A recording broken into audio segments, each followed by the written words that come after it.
எல்லோரும் நல்லா இருக்கீங்களா? இன்றைக்கி வந்து இன்றைய பொழுது எல்லாருக்கும் நல்ல பொழுதாக விடியட்டும். வாழ்க வளமுடன். கடுகு, உளுந்து, வரமிளகா எல்லாம் போட்டாச்சு. கருவேப்பிலை போட்டாச்சு. வெங்காயம், பச்சை மிளகா போட்டேன். முட்டைக்கோஸ் பொரியல் பண்ண போகிறோம்.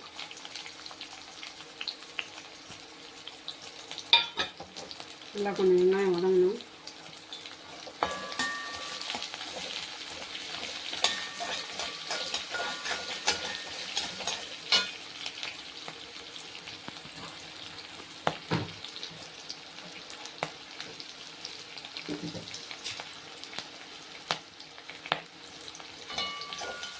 நல்லா வதங்க ஊற்றி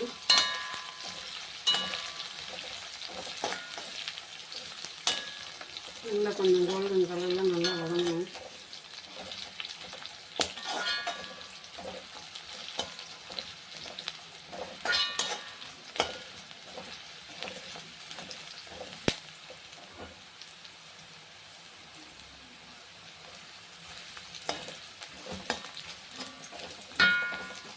கொஞ்சம் முட்டைக்கோஸ் தள்ளி போட்டுக்குவோம்.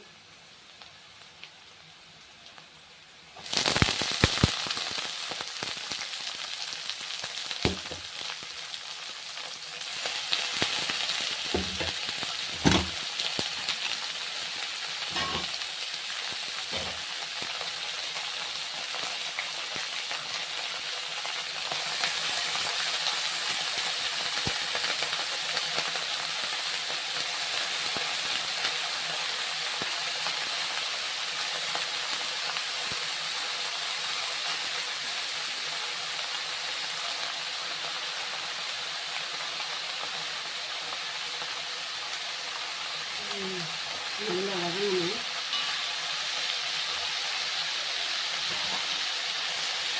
நல்லா ஒரு பரப்பி விட்டு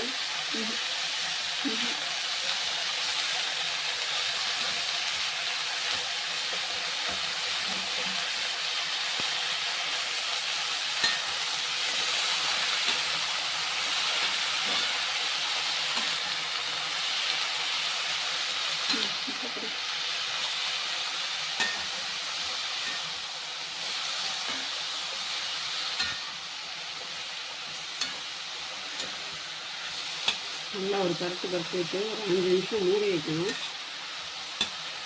நம்ம தேங்காய் வேணும்னா போட்டுக்கலாம். தேங்காயும் பருப்பும் வெளியில் எங்கேயும் கொண்டு போகணும்.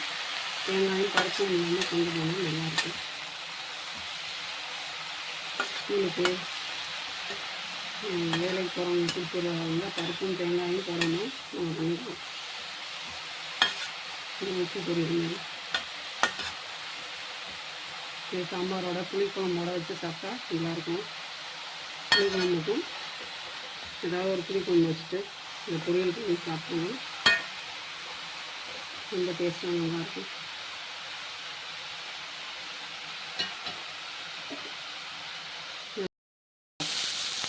ஒரு 10 நிமிஷம்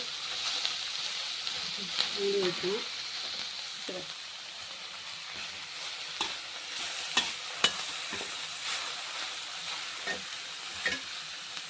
ஒரு 5 நிமிஷம் திறந்து மூடிட்டு வச்சிட்டோம்னா வந்துடும். ஒரு 10 நிமிஷம் வந்தால் போதும். ஹலோ மக்களே, இது என்னன்னா பிள்ளையார்பட்டியில் கற்பக விநாயகர் கோயில் இருக்குது. கற்பக விநாயகர் வந்து ரொம்ப வலம்புரி விநாயகர்னு சொல்லுவாங்க. அந்த வலம்புரி விநாயகரை நம்ம கும்பிட்டோம்னா நமக்கு எல்லா செல்வங்களும் கிடைச்சி வாழ்க்கையில் எல்லாம் வெற்றி கிடைக்கும். எப்போயாவது ஒரு டைம் வந்து கண்டிப்பாக அந்த விநாயகரை தரிசித்து காரைக்குடியில் பிள்ளையார்பட்டியில் இருக்குது. காரைக்குடி பக்கத்தில் ஒரு 3/4 மணி நேரம் டிஸ்டன்ஸ் இருக்கும் காரைக்குடியிலேருந்து. அவசியம் வந்தீங்கன்னா நீங்கள் காரைக்குடியில் வந்து பிள்ளையார்பட்டியில் வந்து சாமி கும்பிட்டுக்கோங்க. அவர் வந்து எல்லா வளமும் நலமும் எல்லா சந்தோஷங்களையும் கொடுப்பாரு. கற்பக விநாயகர் வந்து ரொம்ப என்னன்னு சொல்கிறது, நாங்களாம் அவரை தான் ரொம்ப விடிஞ்சாங்க கும்பிடுவோம். அதனால நீங்கள் கற்பக விநாயகரை நல்லா கும்பிடுங்க. வீட்டில் ஃபோட்டோ வாங்கி வச்சு வாசலில் மாட்டி கும்பிடுங்க. எல்லாம் உங்களுக்கு நல்லதே நடக்கும். வாழ்க வளமுடன்.